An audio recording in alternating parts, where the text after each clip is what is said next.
Is Jon Jones the greatest UFC MMA fighter of all time?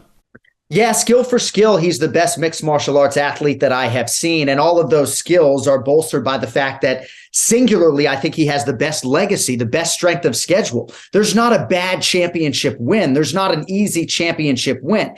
With respect to Valentina Shevchenko, who just lost her belt to Alexa Grasso, for most of her championship reign, 7-8 title defenses, she's a prohibitive minus 1,200 betting favorite, juxtaposed against Johnny Bones, who's fighting myriad legends, all of them in their prime, Lyoto Machida, Vitor Belfort, Daniel Cormier twice, Rashad Evans, Quentin Rampage Jackson, on and on it goes. And he did most of those with what didn't really amount to an optimal training camp. So skill for skill, as maybe unspecial as he was on the gridiron, like he always talks about how bad a football player as he was compared to his two brothers. Yeah, he's the best MMA athlete that I've ever seen. And certainly if people want to put an asterisk next to some of his accomplishments because of some of the transgressions, then that's what they're going to do. But I do believe at his best, this is the best fighter I've ever seen. And I think it's a one-man conversation with respect to George St. Pierre and everybody else. And just because you touched on it, which you need to touch on that, genetics, he might be coming from the greatest athletic family of all time. I mean, it'd be kind of hard to top. I know there's some great athletic families out there with great athletes, but it'd be a little hard to top two guys in the NFL, top guys. The one that's still playing might even make the Hall of Fame. Who knows? And then you got Jon. So yeah. No, genetics is a big part of it. And I don't have to tell you, when some of these athletes walk into our fighter meeting, the first thing I look at, Teddy, size of their hands, right? Size of their feet. You know, Curtis Blades, one of our heavyweights, wears like a size 16 shoe. His hands are massive. Wasn't necessarily the case with Brock Lesnar. His hands maybe are bigger top to bottom, but Leon Edwards, who fights this weekend in London, Teddy, he's massive for this welterweight division. And I think now that Leon has sort of raised his level because he's the champion, I think he's really going to perform. But yeah, man, Jon Jones, he just has all of the physical skills that you would love. And I do expect a leaner, more in shape, more muscular version when he fights Stipe, ideally in July. I really do. I don't think this was the best Jon Jones at heavyweight that we're going to see. Will he beat Miocic? I mean, I know that we're only predicting here, but do you feel that Miocic can give him trouble? Yes, absolutely. I believe right now, the way the fight is priced, I believe Stipe Miocic to be a live underdog, if I can say that. I'm sorry, I'm not pronouncing his name right. No, you're good. You're good. That's one thing where, you know, I'm still working on that. I thank God I have people that went to college. You can, you know, that give me that backup. But I'll stay with Stipe. So he can, again, I interrupted you. Where can he give him trouble?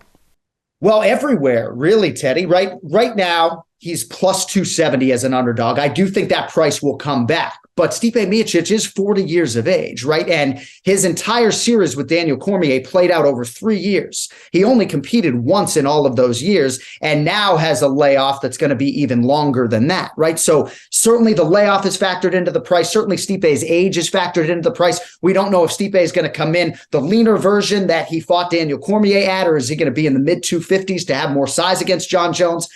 Stipe isn't the MMA wrestler that Jon Jones is, but he's certainly a guy who has wrestling chops and a wrestling background. I think Stipe's footwork is going to prevent Jon Jones from doing a lot of things that he has historically done well. But I said going into the Jon Jones fight that I felt like Ciryl Gane needs to fight the perfect fight. And I do think that if Stipe is going to beat Jon Jones, he's got to fight the more perfect fight, much more so than Johnny Bones does. So I see it tighter than the betting line, but, you know, Jon Jones certainly deserves the distinction as the favorite. Yeah, and Stipe deserves the analysis you just gave with his, you know, with his experience and with his resume. Quite frankly, that he, you know, he's not in any fight that he doesn't belong in, right? Unless he's too shop worn, unless, you know, the ship has sailed on him in a physical way, which we don't know. I'm going to throw some at you. We have a big MMA audience too, John. I don't know. It's really grown. And it's not just boxing. Matter of fact, our boxing fans get mad at me. Teddy, you're talking too much UFC. I'm like, come on, we can't win over here. Well, what's the matter with you guys? We're talking fights, baby. Right. But I'm going to throw something at you from where I come from. We'll look at the negative in breaking down Stipe, that he's been inactive. I get it. But I look at it that it could be a positive because he's on the cusp of being a shop-worn guy. And I've seen those guys, when they get that rest, it's like a battery. It gets regenerated a little. I know it sounds a little kooky, but I've seen it. I've lived it. I've witnessed it, where they regenerate a little bit. And maybe that's what the best thing that the doctor could have ordered for Stipe, that he gets that rest. What do you think about that? Oh, I think to just dismiss that as a potential factor would be absolutely ignorant. I remember Andrei Arlovsky in 2011 was left for dead. Here he is still competing in 2023, 12 years later, and can take a shot still at heavyweight deep into his 40s. So I do think it bears watching with Stipe. I think people lean way too much into his verbal ability or lack thereof, right? He's never been the most verbose guy in the world. So I think people are grasping when they suggest, based upon his articulation, that he is shop worn. But I do believe that the chin is not what it was in his prime. This is a guy that got knocked out by Stefan Struve back in 2012. I think there is absolutely something to potential regeneration. And part of the reason why there are even more unknowns for Jon Jones going into this fight is because we only saw 2.5, 3 minutes of fight time. So we don't even know if Johnny Bones can take a shot the way he used to be able to at this stage. One other variable with Jon is, and he's talked about this openly before, is he struggles with a lot of free time with drinking and drugging, and he's showing up like at the Dominic Reyes fight. I'd argue that that fight was close because Jon came in, from a week of partying. And I think maybe there's a variable that maybe he ran through Cyril so easy. Maybe he just thinks he can do that to everyone and doesn't show up with his A game for Stipe, and Stipe does bring his A game. So I think there's a lot of unknowns with Jon too. While he's the greatest, he also has a lot of demons and wild cards at play. Yeah, no, I think you put that well. And Teddy, are we to take and can Jon Jones at his word when he says that he hasn't missed a training session during a given camp, right?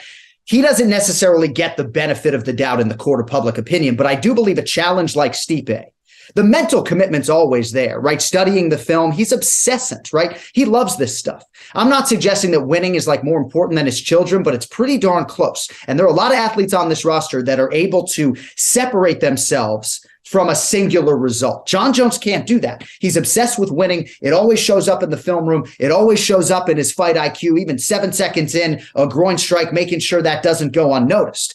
But if he misses 0 training sessions for Stipe and puts in 8 to 12 weeks of his life, I don't think any heavyweight in the world beats him. But I'm not sure we've ever had that physical commitment from Jon Jones, even if he suggests that he was that committed for the Cyril Gane fight.